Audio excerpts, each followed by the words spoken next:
जैसे ज्योतिष में योग होते हैं, कॉम्बिनेशन होते हैं, वैसे ही हस्तरेखा में चिन्ह होते हैं। वर्ग होता है, बिंदु होता है, आयत होता है, त्रिशूल, त्रिभुज, स्वस्तिक, ये सब भी हाथ की रेखाओं में पाए जाते हैं। चंद्रमा के पर्वत पे जो अलग अलग चिन्ह पाए जाते हैं, इनका क्या मतलब है, क्या अर्थ है? चंद्रमा का जो ये पर्वत है, अगर इस पर बहुत सारी रेखाएं हों, ढेर सारी रेखाएं आ रही हों, आपको दिख रहा हो कि बहुत बारीक बारीक सी बहुत सारी रेखाएं आ रही हों, तो ये व्यक्ति को चिंतित रखती हैं। ये चिंता की रेखाएं हैं। हालांकि इस रेखा का एक मतलब और होता है। इस रेखा का ये भी मतलब होता है कि आप बड़े रोमांटिक हैं या आपके जीवन में प्रेम की मात्रा बहुत ज़्यादा है।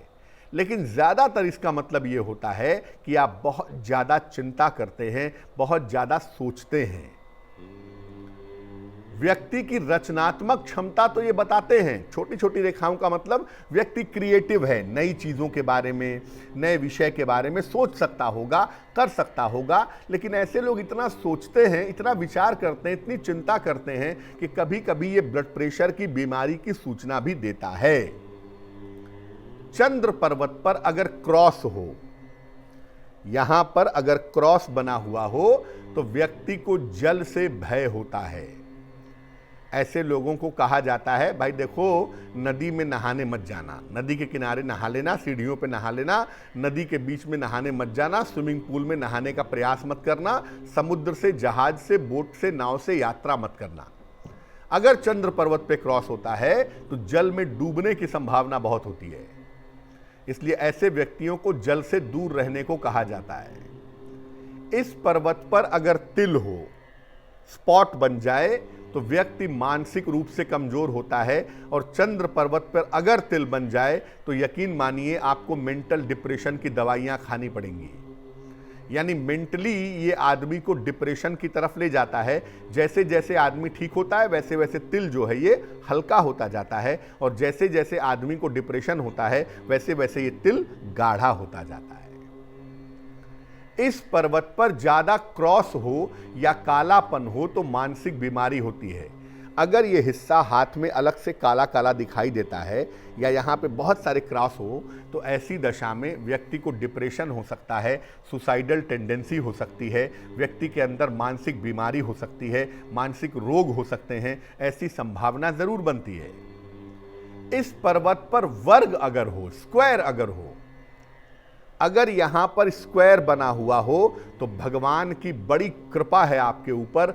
अगर चंद्र के पर्वत पर वर्ग बन जाए तो व्यक्ति हर तरह के अनिष्ट से, हर तरह की निगेटिविटी से, हर तरह की नकारात्मकता से बच जाता है, बचा रहता है।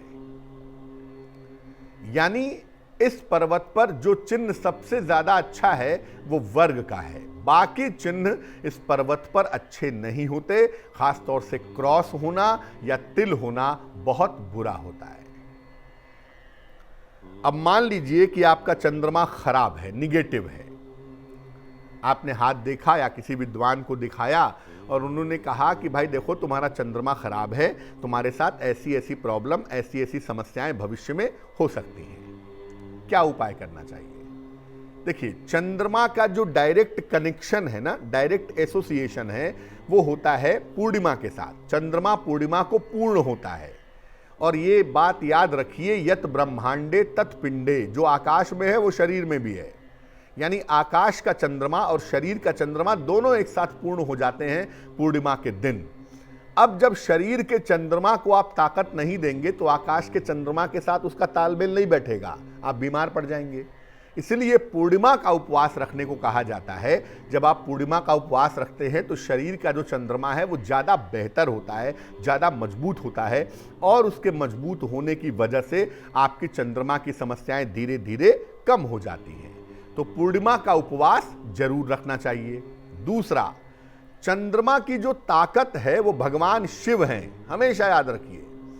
चंद्रमा को दक्ष प्रजापति ने शाप दिया था, और भगवान शिव एकमात्र ऐसे देवता थे जिन्होंने चंद्रमा को शाप मुक्त किया था, वरना कोई भी देवता चंद्रमा की सहायता करने को तैयार नहीं थे। और न केवल शिव जी ने चंद्रमा को शाप मुक्त किया, बल्कि प्यार से अपने सर पर भी बैठा दिया। तो भगवान शिव की कृपा ही चंद्रमा की ताकत है। इसलिए अगर चंद्रमा संबंधी कोई समस्या है तो शिव जी की अधिक से अधिक उपासना करें, शिव जी को जल चढ़ाएं, शिव जी के मंत्र का जप करें, और अगर शिव जी का ध्यान करना जानते हो तो ध्यान करें, आपके लिए बहुत अच्छा रहेगा। चांदी के पात्र से जल पीना चाहिए। चांदी का गिलास खरीद लें, चांदी का लोटा खरीद लें, और इससे अगर आप पानी पिए तो चंद्रमा के जो एलिमेंट्स हैं, चंद्रमा के जो तत्व है, उस शरीर में धीरे धीरे सबल होंगे, प्रबल होंगे, और जैसे जैसे ये मजबूत होंगे वैसे वैसे आप दुरुस्त होंगे। रात में देर तक मत जगिए। रात में देर तक जगने से चंद्रमा कमजोर होता है। हालांकि मैंने ये देखा है कि जिनका चंद्रमा थोड़ा भी कमजोर होता है वो लेट नाइट तक जगते हैं, बिल्कुल वाइसे वर्सा जुड़ा हुआ है। तो रात में अगर आप जल्दी सोने लगें तो आपका निगेटिव चंद्रमा ऑटोमेटिकली ठीक होना शुरू हो जाएगा। भोजन में दूध वाली चीजों का प्रयोग ज्यादा करिए। पनीर खाइए, दूध पीजिए, दही खाइए, छाछ पीजिए, ये सब करिए, बहुत अच्छा होगा। और अपनी माता का अधिक से अधिक सम्मान करें। चंद्रमा का मतलब होता है मां, सूर्य का मतलब होता है पिता। सूर्य से ही पृथ्वी, सूर्य से ही चंद्रमा की उत्पत्ति हुई है, इसलिए सूर्य पिता है और चंद्रमा जो है वो मदर है, इसीलिए चंद्रमा को मदर मून भी कहा जाता है। चंद्रमा अगर गड़बड़ होना तो एक मून स्टोन पहनना चाहिए, जिसको हिंदी में कहते हैं चंद्रकांत मणि। एक मून स्टोन, तकरीबन 10-12 रत्ती का मून स्टोन चांदी की अंगूठी में दाहिने हाथ की सबसे छोटी उंगली में सोमवार की रात को पहनना चाहिए। चंद्रमा के गड़बड़ होने पर मोती मत पहनिएगा। चंद्रमा कमजोर हो तो मोती पहनना फायदेमंद होता है। चंद्रमा खराब हो भूल कर भी मोती मत पहनिएगा। मून स्टोन पहनना बहुत ही ज्यादा फायदेमंद होता है अगर कुंडली में चंद्रमा से संबंधित कोई समस्या है तो।